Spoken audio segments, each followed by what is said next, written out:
মহান আল্লাহ রাব্বুল আলামিন কুদরতে আওয়াজ দিয়া বলে, হ্যাঁ জিবরাইল তুমিও বলতেছো, হ্যাঁ আমেনা তুমিও বলতেছো তোমার সন্তানের চাইতে সুন্দর মানুষ কোথাও দেখো নাই। হ্যাঁ হালিমাতুস সাদিয়া তুমিও বলতেছো মুহাম্মদ ইবনে আব্দুল্লাহর চাইতে সুন্দর মানুষ কোথাও পাও নাই। হ্যাঁ খাজা আব্দুল মুত্তালিব তুমিও বলতেছো তোমার নাতি মুহাম্মদের চাইতে সুন্দর মানুষ কোথাও দেখো নাই।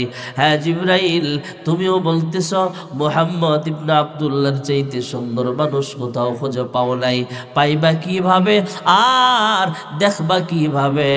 আমি আল্লাহ তাআলা মুহাম্মদের চাইতে সুন্দর মানুষ আমি আল্লাহ কখনো বানাই নাই।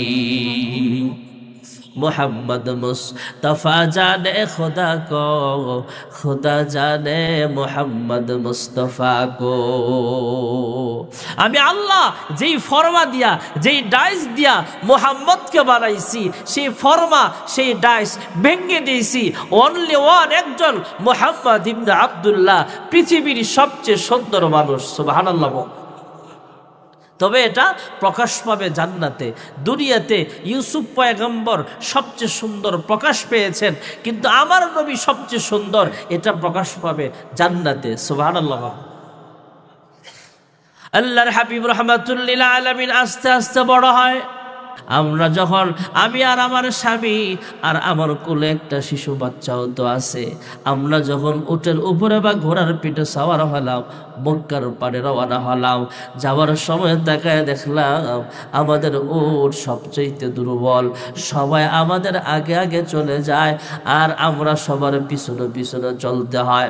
আর মুহাম্মদ ইবনে আব্দুল্লাহ এমন একজন বরকতি বাচ্চা, মুহাম্মদ ইবনে আব্দুল্লাহকে যখন আমরা কোলে নিলাম, সাওয়ারির উপরে উঠলাম, এবার দেখি এবার মক্কা থেকে যখন তায়েফের পথে রওনা হলাম, আমার উটটাতে আল্লাহ শক্তি নাজিল করে দিয়েছেন। আমার উট বা ঘোড়া সবার আগে আগে যায়, সবাই আমার পেছনে পেছনে চলে। জোরে কোন সুবহানাল্লাহ। হালিমাতুস সাদিয়া বলেন, মুহাম্মদ ইবনে আব্দুল্লাহকে কোলে নেওয়ার আগে আমি ছিলাম সবচেয়ে দুর্বল। আমি দুর্বল মহিলা, তাই আমার কাছে কেউ বাচ্চা দিতে রাজি হয় না। আর মুহাম্মদ ইবনে আব্দুল্লাহ এতিম মানুষ, বাবা নাই। জন্মের আগেই তো আব্দুল্লাহ দুনিয়া থেকে বিদায় হয়ে যায়। বাবা ছাড়া এতিম মুহাম্মদ ইবনে আব্দুল্লাহকে কেউ নিতেও চায় না, কারণ মোটা অঙ্কের হাদিয়া পাওয়া যাবে না, মোটা অঙ্কের বেতন পাওয়া যাবে না, এই জন্য মুহাম্মদকে কেউ নিতে চায় না। আর আমি হালিমাতুস সাদিয়া সবচেয়ে দুর্বল, তাই আমার কাছে ধনী মানুষেরা বেশি টাকা দিয়ে বাচ্চাও দিতে চায় না। লাস্ট মুহূর্তে আমার স্বামীর কাছে আমি আবদার জানালাম, মুহাম্মদ ইবনে আব্দুল্লাহকে কেউ নিতে চায় না আর আমার কেউ বাচ্চা দিতে চায় না, কিন্তু এই মুহাম্মদকে কোলে নেওয়ার পরে আমার মায়া লাগছে। আপনি কি বলেন, খালি হাতে যাওয়ার চাইতে এই এতিম মুহাম্মদকে সঙ্গে নিয়ে যাব নাকি? স্বামী অনুমতি দিলে হালিমাতুস সাদিয়া মুহাম্মদকে কোলে নিয়ে বলে, মুহাম্মদ ইবনে আব্দুল্লাহকে কোলে নেওয়ার আগে তায়েফ থেকে যত মহিলারা আসছিল সবার চাইতে দুর্বল ছিলাম আমি হালিমা। আর মুহাম্মদকে কোলে নেওয়ার পরে আমি অনুভব করতে পারলাম আল্লাহ তাআলা আমাকে সব চাইতে শক্তিশালী বানায়া দিছে। অন্যান্য মহিলাদের মতো আমরাও গেলাম তায়েফ। মক্কা থেকে সবার আগে আগে রওনা হলাম। আমার ওটগুলা বকরিগুলা যে মাঠের মধ্যে চড়ায় দেই, সেখানে পেট বইরা বাড়ি ফিরে। অন্যান্য বাড়িওয়ালারা কয়, কিরে হালিমাতুস সাদিয়ার বকরির রাখাল কোথায়? তার বকরিগুলো লালন পালন করে, কোন মাঠে ছড়ায় দেয়, ওই মাঠে তোমরাও আমাদের বকরি বেড়াগুলো নিয়ে যাও। দেখা গেছে একই মাঠের মধ্যে সবার বকরি বেড়াগুলো খাবার খায়, কিন্তু হালিমাতুস সাদিয়ার বকরি বেড়াগুলো সবার বকরি আর বেড়ার চাইতে তাজা আমার আল্লাহ বানায় দেয়।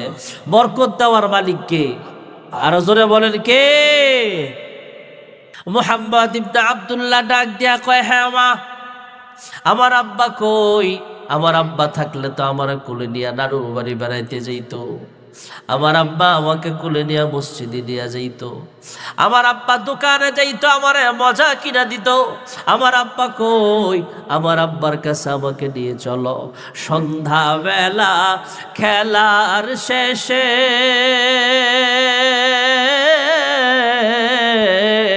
সব ছেলেদের পিতা এসে আমার খেলার সাথী ভাইদের কোলে নিয়া যায়। আমার পিতার কোলে উঠতে আমার মনে চায়। মুহাম্মদ ইবনে আব্দুল্লাহ মায়ের কাছে বলে, হ্যাঁ মা, আমার আব্বা কই, আমার আব্বার কাছে আমাকে নিয়ে চলো। হালিমাতুস সাদিয়া সন্তানের মুখে তার বাবার কথা শুই না, হালিমা তার নিজের স্বামীর কথা শুই না, নিজেও কাঁদতেছে। খাজা আব্দুল মুত্তালিবের কাছে নিয়ে যায়। খাজা আব্দুল মুত্তালিব শোনার পর তিনিও কাঁদলে। এক সময় অনুমতি দিছে, যাও উম্মে আইমান দাসীকে সহ দিয়া তোমাদেরকে পাঠায়া দিলাম, আব্দুল্লাহর কবর জিয়ারত করে আসো। এই সফরে মা আমেনাও দুনিয়া থেকে বিদায় হয়ে যায়। আল্লাহর হাবিবের বাবাও দুনিয়াতে আসার আগে বাবা হারাইলেন। 6 বছর বয়সে মাও দুনিয়া থেকে বিদায় হয়ে যায়। খাজা আব্দুল মুত্তালিব দাদা লালন পালন করে নাতিটাকে। মুহাম্মদ ইবনে আব্দুল্লাহকে কোলে নিয়ে মক্কায় যায়। তিনি তো কাবার মুতাওয়াল্লি, হারামের মুতাওয়াল্লি, মক্কার চেয়ারম্যান। খাজা আব্দুল মুত্তালিব মুহাম্মদ ইবনে আব্দুল্লাহকে কোলে নিয়ে তার অফিসে যায়। অফিস রুমে যখন বসে, যেখানে বৈশা সমাজ পরিচালনা করে, সেখানে যখন বসে, উনি যেই চেয়ারে বসে, কাবার মুতাওয়াল্লি মক্কার চেয়ারম্যান যেই চেয়ারের মধ্যে বসে, শিশু মুহাম্মদ ইবনে আব্দুল্লাহ সেই চেয়ারের মধ্যে বৈশা যায়। সুবহানাল্লাহ। উনি যেই বিছানায় ঘুমায়, সেই বিছানায় নাতিটাও ঘুমায়। অন্য অন্য দেশের রাজারা আইসা বলে, হ্যাঁ খাজা আব্দুল মুত্তালিব, পৃথিবীর সবচেয়ে দামি জায়গা হলো মক্কাতুল মুকাররমা। আপনি হলেন মক্কার চেয়ারম্যান, আপনি হলেন কাবা ঘরের মুতাওয়াল্লি। আপনি যেই চেয়ারে বসেন, সেই চেয়ারে আমরা কেউ বসার সাহস পাই না। আপনি যেই বিছানায় আরাম করেন, সেখানে শুইবার সাহস আমরা কেউ পাই না। তবে এই শিশু বাচ্চাটা আপনার কোলে যায় বৈশা থাকে, এই শিশু বাচ্চাটা আপনার চেয়ারের মধ্যে বসে। লোকগুলোর প্রশ্নর এলোমেলো দিক দিকে হযরতে রাসূল আকরাম সাল্লাল্লাহু আলাইহি ওয়াসাল্লামের দাদা খাজা আব্দুল মুত্তালিব ডাক দিয়া কয়, তোমরা চিনো না এটা শিশু বাচ্চা হতে পারে, কিন্তু আমার নাতির আব্বা নাই, আম্মা নাই, আমি তার গার্জিয়ান। আর এই নাতিটা একটা বরকতি নাতি। সুবহানাল্লাহ। কিছু ঘটনা শোনাইলেন, এর মধ্যে একটা কথা শোনাইলেন, আমার নাতি যখন দুনিয়াতে আসে অনেক মুজিজা প্রকাশ পেয়েছে। আল্লাহর হাবিব যখন জন্মগ্রহণ করেছেন, তখন রোমার পারস্যে এখানে একটা অগ্নি পূজকের একটা আগুন জ্বালায় রাখছে। 1000 বছরের আগুন জ্বালায় রাখছে, 1000 বছর পর্যন্ত সেটা নিভতে দেয় না। আমাদের বাংলাদেশেও কিন্তু একটা আছে, সোহরাওয়ার্দী উত্তরে স্বাধীনতার পর থেকে আগুন জ্বালায় রাখছে। মঙ্গল প্রদীপের মতো একটা আগুন জ্বালায় রাখছে, নিচে দিয়ে গ্যাস দিয়ে রাখছে। চুলাটা এমন ভাবে বানানো আছে, বৃষ্টির পানিও ভিতরে ঢুকতে পারে না। সোহরাওয়ার্দী উদ্যানে এমন একটা চুলা আছে, তখনকার জামানায় যারা আগুনের পূজা করত, সেই অগ্নি পূজকেরা 1000 বছর পর্যন্ত একটা আগুন জ্বালায় রাখছে, সেটা কখনো নিভতে দেয় নাই। যদি অক্টেন লাগে অক্টেনের ব্যবস্থাও করত, সিএনজি লাগলে সিএনজির ব্যবস্থাও করত, কেরোসিনের তেল লাগলে লাকড়ির প্রয়োজন হলে সব ব্যবস্থা করা হতো, আগুন লিপতে দিত না। আল্লাহর হাবিব রাহমাতুল্লিল আলামিন জন্মগ্রহণ করার সাথে সাথে 1000 বছরের অগ্নিশিখা মুহূর্তের মধ্যে নিভে গেল।